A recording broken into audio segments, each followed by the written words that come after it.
Okay, let's talk about the carnivore flu. I know you've heard about it. It used to be called the keto flu. If you're on keto, they call it the keto flu. If you're on carnivore, we call it the carnivore flu. And it is real and you can't avoid it. So here, I want to go through here and kind of talk to you about what it is, why it happens, and how we can avoid it. So if you're worried about it, or if you've started a carnivore diet and you're feeling kind of off right now and worried you might have the carnivore flu, let me lower the stress level you got right now. Having the carnivore flu is common, it's temporarily, usually you can avoid it. You've already started it, you already have it, you can get out of it. You know, and this is one thing I want you to remember. You don't get the carnivore flu because carnivore's hard. You get it because either you're under eating or you don't have enough sodium or other electrolytes in your diet. So let's start. What happens with the carnivore flu? When people say, I got the carnivore flu, what are they talking about? Usually what they mean is they have a lot of fatigue, they're having headaches, brain fog, dizziness, they're irritable, they just don't feel right. This is not a sickness in the sense of a flu. It's not a true flu. You're not actually sick. What happens is you're just not giving your body what it needs to make the adjustment. And it's not withdrawal from carbs like a lot of people say it is. It's just something you go through in the adaptation phase. The reason is your body's changing fuel sources. You know, if you were eating a regular diet, your food source was largely carbs, and the carbohydrates is what was providing all of your energy. Now you've cut the carbohydrates to zero in the carnivore diet. Your body's switching over to burning protein and fat for fuel, mostly fat. So as your body makes this change, which can take anywhere from 1 to 3 weeks, and I've even heard of it taking much longer, that while your body's going through this changes as your body's going through this change in fuel sources, it's when you have symptoms that lead to carnivore flu. So there's 3 causes of the carnivore flu, and this is what I think the causes are. And it doesn't really mean you're doing carnivore wrong. You just may need to make a few adjustments to make it work better. Cause number 1 for the carnivore flu is under eating, simply not eating enough. Usually this is because you're eating too lean. And I'm talking straight to you guys that think you can start this diet and eat nothing but pork, chicken, and fish. You're eating too lean, you're under eating, you're going to have symptoms like carnivore flu. Tying off the same thing, you're not eating enough calories, just you're not eating enough food. Maybe you're eating the beef, bacon, eggs, and butter, not enough of them. And the other one is you start skipping meals.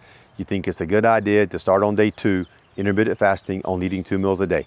Bad idea, don't do it. Your body will tell you when you're ready to start skipping meals. Don't skip beforehand.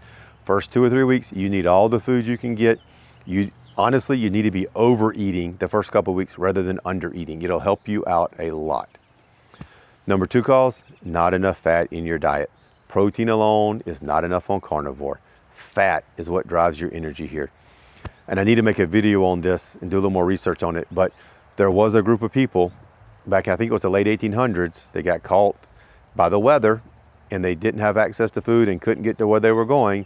And so they tried to make it through the winter and their only food source was rabbit. Those of you that don't know, rabbit is a very lean meat. There's no fat. Those people starved to death eating rabbit.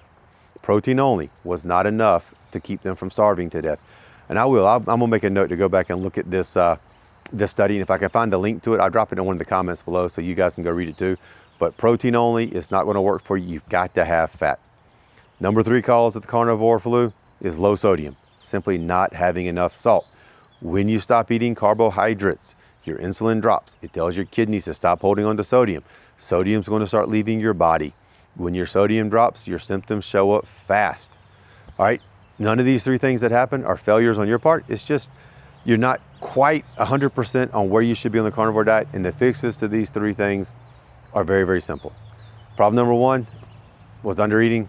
The answer is eat more food. Simply all you have to do, sit down, breakfast, lunch, dinner, put beef, bacon, eggs, and butter on the table. Eat until you are full. Don't stop eating because you think you've had enough. Don't stop eating because you think there's too many calories. Don't stop eating because you think you've had too much fat. Eat until your body says, hey, I'm full. Stop putting food down me. That's when you stop, when you're full. So remember, you're eating beef. Every meal, every day is beef. Eggs and butter are there. Bacon is there. If you finish a meal, what you laid out, and you're still hungry, go back to eat more beef, bacon, eggs, or butter. This is what you have to remember. You know, this carnivore flu, food is going to be a problem for you if you're under eating. Make sure you have enough food. The second problem is not eating enough fat. Early on the carnivore diet, fat is not optional. You have to eat fat. You need a lot of it. Fatty steak is required. Butter is required. When you eat enough fat, you're going to have better energy. It's going to improve your mood. It's going to stabilize your hunger. So how are you supposed to get plenty of fat on this diet? One, make sure you're eating fattier cuts of meat. When you go buy ground beef at the grocery store, do not buy 93.7 ground beef. Buy 80/20, buy 73/27. Eat that ground beef. Don't throw the grease away. Don't drain it. When you brown the beef, just pour the grease right into the bowl, because that's all that is good fat. Just pour it into the bowl, mix your eggs in with it, and have fun. Eat it. Whenever you have your beef and you finish your beef, put a teaspoon or 2 teaspoons of butter on top of the beef and let it melt into the beef. Eat eggs. The eggs are going to be great for increasing fat. Put butter on top of your eggs, even more fat on there, top of there. For especially the first 30 days, do not be afraid of eating fat. You are not going to eat too much fat, okay? After a couple of weeks on the diet, especially after 30 days, your body will normalize and it's going to tell you how much fat to eat, how much protein to eat. But at the beginning, first couple of weeks, just eat plenty of fat, eat plenty of beef. When you start feeling those symptoms I talked about earlier, eat more beef, eat more fat. It'll help. Fix number 3 is low sodium. The fix to that, salt. Put lots of salt.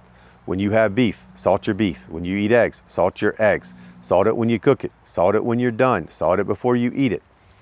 You know, I do like one electrolyte drink every day because you do need potassium and magnesium in your body. If you get low potassium, low magnesium, those cause problems. But the carnivore flu problems are caused by sodium, not potassium and magnesium. Sea salt is going to be your best friend. Don't make it complicated. Salt your beef, salt your eggs. Now, the other thing you can find if you're running low on salt and you start getting headaches or dizziness or fatigue during the day, start putting a little pinch of salt into the water you're drinking. Drink the water with a pinch of salt. It will help you solve the headache and dizziness so fast. Now, there's a couple things you can do, probably inadvertently, that will make the carnivore flu worse. Because when you add these and start doing these, they make the stress on your body more difficult than your body already has because it's going through this adaptation to fat as fuel. Do not force yourself to fast. First 30 days, first 60 days, do not skip meals. Do not try to force yourself to fast. Eat 3 meals a day. Eat 4 meals a day if you're hungry 4 times a day. When you're hungry, eat. Second thing you don't want to do, drink too much water. If you're drinking water and you're very, very thirsty, excessively thirsty, extra water is not going to be your answer. A pinch of salt in the water you're drinking is going to be your answer. I've got a couple of videos on how much water do you need where I talk about this specifically. Go find those videos and look at them. But add a pinch of salt to your water. Don't drink gallons of water just to be drinking gallons of water. Another thing you don't want to do, don't eat only lean meat. That means pork, that means chicken, that means fish. We're not going to eat these the first 30 days. Once you adapt to the diet, once you've been on there 30 days, then you can start rotating through the leaner meats. First 30 days, do your best to not eat the leaner meats. And don't try to chase perfection. You're not trying to hit a calorie count. You're not trying to hit a macro count. You're not trying to do anything perfect. You're just trying to eat beef, bacon, eggs, butter. Eat it until you're full and eat it whenever you're hungry. Okay, so here's your takeaway. Carnivore flu is common. If this is your first time on carnivore or low carb, you're going to have it. It's just no way around it. You're going to get the carnivore flu and you're going to have it. But just remember, when you get it, it's because you're under eating, you're not eating enough fat, you don't have enough salt. So all you've got to do to get rid of the carnivore flu is eat more beef, bacon, eggs, butter. Eat more fat and put salt on everything and in your water too if you need it. Very, very fixable. It's not the end of the world. Make these adjustments and you will get and beat the carnivore flu. Thank you guys for watching. If you got any questions about the carnivore flu or think your symptoms are something different, leave me a comment down below. I'll do my best to answer all your comments. Thanks for watching. Talk to you guys next time.